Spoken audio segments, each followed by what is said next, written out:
I'm Carol Oja, and I'm sitting here today in Charles Ives' studio as it's been sort of rebuilt, restaged in the American Academy of Arts and Letters. And I'm here today as a cultural historian of 20th century American music, yet I should make clear at the outset that I've never published a piece of scholarship about Charles Ives. I've reviewed books about him, including wonderful titles by David Paul and Kyle Gann, but I've not dug into the many paradoxes of Ives' work as a composer and artistic outcast who over time became a heroic canonical figure. Upon receiving an invitation to make this video statement, I paused to wonder about my relationship to Ives' legacy, knowing that in some vaguely defined way, his work has had meaning in my career, and I realized that the connection is tightly tied to the story of how U.S. music rose as a legitimate area of academic study in the mid to late 20th century. Just about any engagement with Ives ends up taking twists and turns, and here we are. I essentially grew up as a musicologist during an era when Ives and his music were gaining academic attention, but were not yet accepted as a real topic within the field of musicology. My dissertation advisor, H. Wiley Hitchcock, led the movement to bring Ives and his music into academic discourse. I'm referring to the late 1970s and early 1980s, when I was a graduate student writing a dissertation and working as Wiley's assistant at the Institute for Studies in American Music at Brooklyn College. Vivian Perlis's Charles Ives Remembered, an Oral History, had been published not too long before. It came out in 1974, and amazingly, it won the Kinkledye Book Award from the American Musicological Society. Vivian's achievement with that book was boundary challenging. At that moment in time, only one woman had previously won the award, and only one other woman was granted the prize by the end of the 20th century. Just as importantly, musicology was thoroughly Eurocentric at the time, and the older the topic being studied, the more that musicologists deemed it worthy of attention. So on the basis of gender and academic bias, Vivian's win defied the norms of the day. It was also astounding because the book was based on oral history, a research method derided at the time by traditional musicologists. Viewed cynically, since you couldn't interview a 15th century monk, the academic value system of the 1970s decreed oral history to be unreliable, definitely not a primary source to be trusted. Thus, Vivian's win of the Kinkledye Award for Charles Ives Remembered represented a turning point on multiple fronts, a moment when the field of musicology acknowledged the work of a female scholar studying a contemporary American composer. Ives was her vehicle in gaining that approbation. While I never studied with Vivian, the system didn't provide a way to do so, I gained courage and a sense of possibility from watching her find ways to enter a closed shop while tackling topics that were then disdained.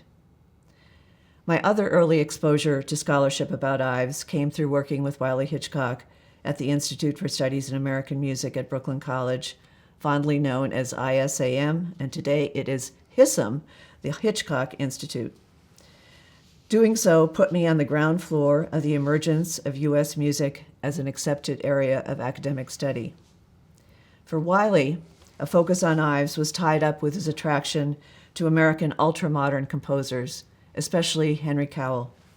The post-war surge of American studies, in a broad sense, was fueled by the rise of the U.S. as a global power.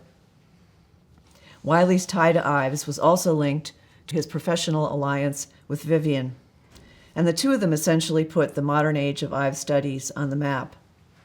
In 1977, they published an Ives celebration, papers and panels of the Charles Ives Centennial Conference, proceedings of an event they had organized 3 years earlier.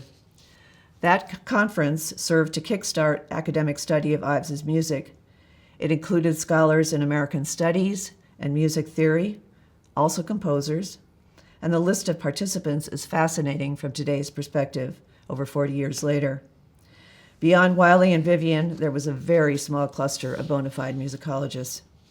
The conference also included participants from outside the United States, giving Ives an international validation. Yet the speakers were overwhelmingly male, in spite of Vivian's leading role.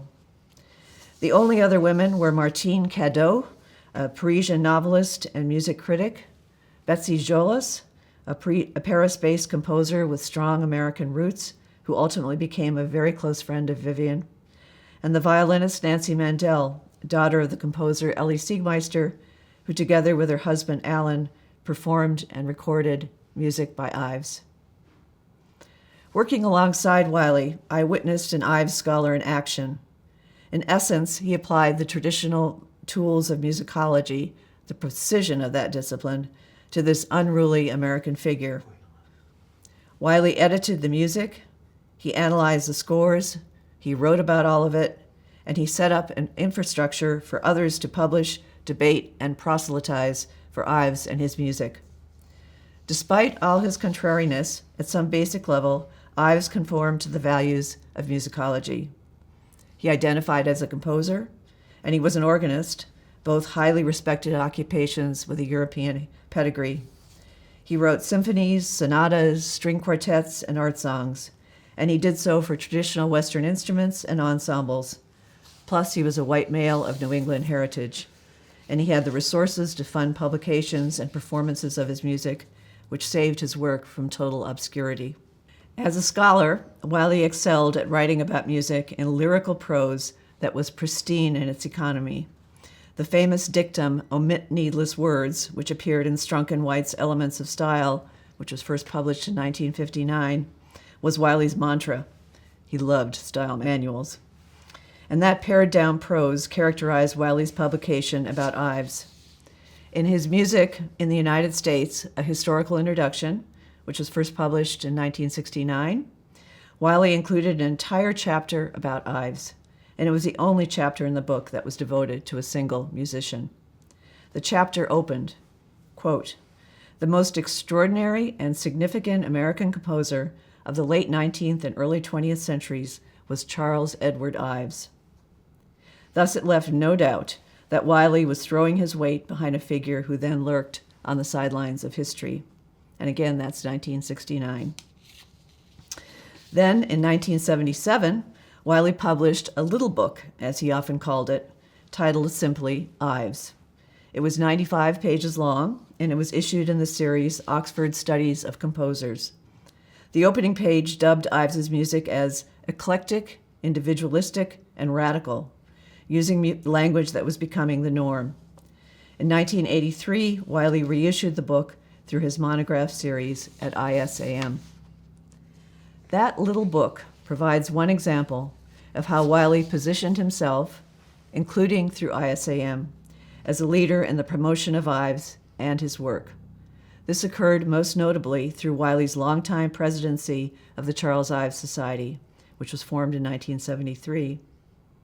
The Institute had been established only 2 years earlier, and Wiley used the Institute to assume the role of an academic entrepreneur, approaching scholarship about contemporary American music, especially the ultramoderns, as a kind of startup venture.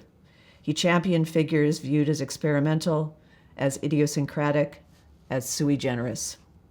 Wiley and his institute rose to the challenge when in 1987, Maynard Solomon published his instantly infamous article, Charles Ives, Some Questions of Veracity.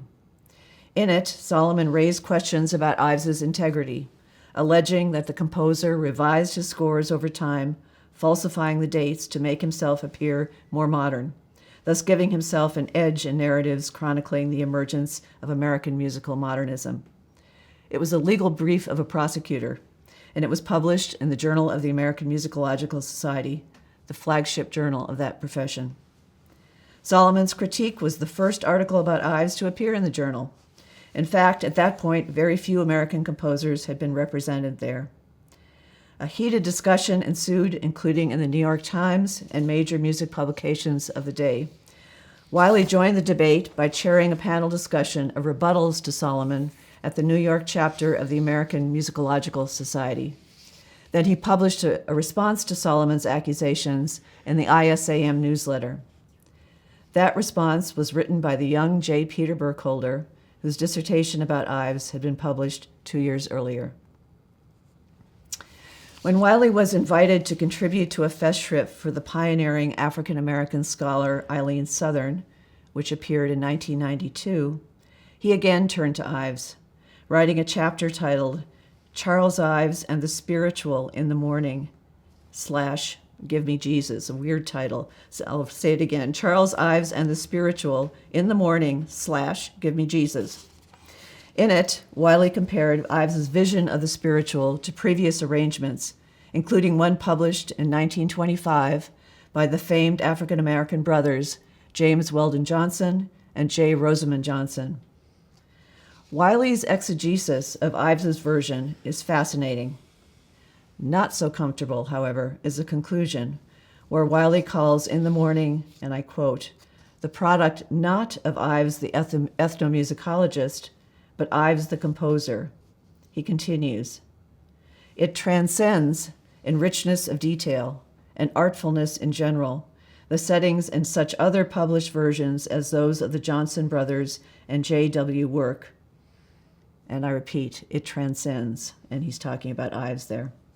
He qualifies that statement in parentheses, quote, not to discredit their work, they had other goals than production of an art song, which Ives simply could not avoid as his goal, willy-nilly. And to me, willy-nilly is the language of another generation, so I had to look it up. And Webster's defines it as by compulsion, without choice. With this statement, Wiley seems to have intended a distinction related to musical genre, viewing an art song and an arrangement as separate entities, with the former assumed to be more important than the latter. But I read that statement from today's perspective of anti-Black racism, which makes the comparison uncomfortable. The white version is art, the Black renditions are something else.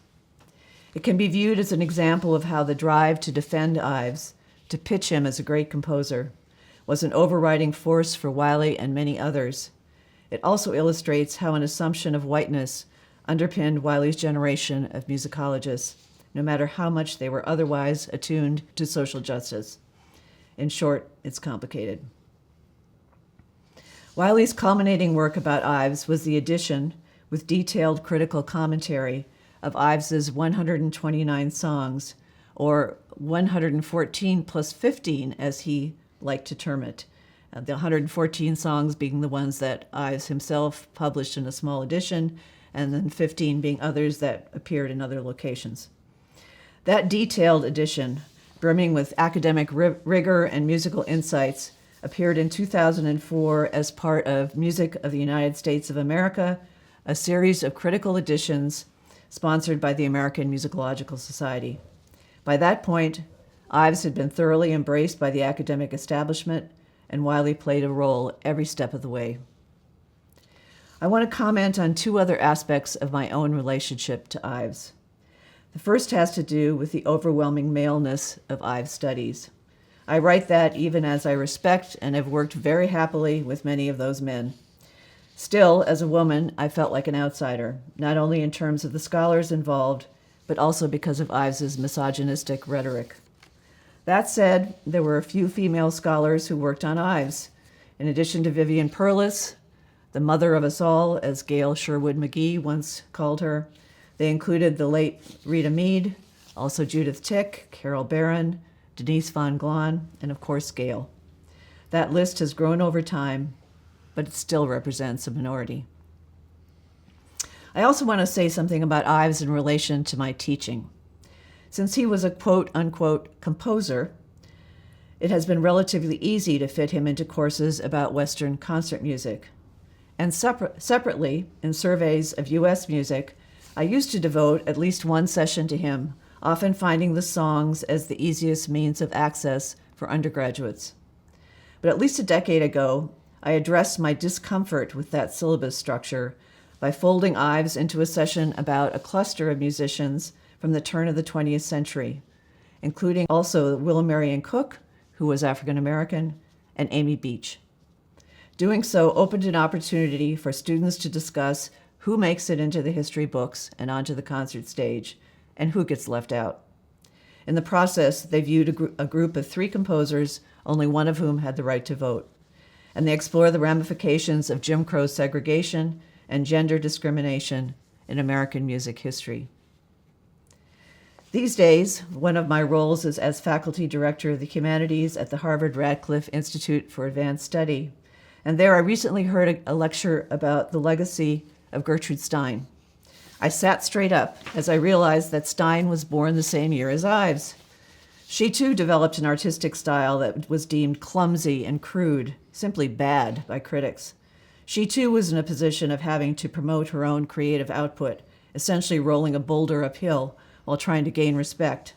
And she too had the private funds to help bring her work to public attention. The parallels between Ives and Stein are fascinating, yet they have their limits. There remains, however, a fascination with lone American creative artists who buck convention and struggle for legitimacy. So to conclude, in Ives's case, during the final 3 decades of the 20th century, from the 1970s through the 1990s, he went from being an outsider to being king of the hill. And the rise in his reputation, both within the world of classical music and in the American Academy, paralleled the rise of American music as a field of study. Ives tended to attract male scholars, even as Vivian Perlis kickstarted her career through an oral history of him. And the now substantial bibliography about Ives underscores that he has joined the pantheon of great composers. So there you have it. My perspective on Ives is loaded with ambivalence, at the same time as I recognize that my upbringing as a musicologist, a female Americanist, is tightly intertwined with the process through which Ives's life and legacy gained acceptance within the American Academy.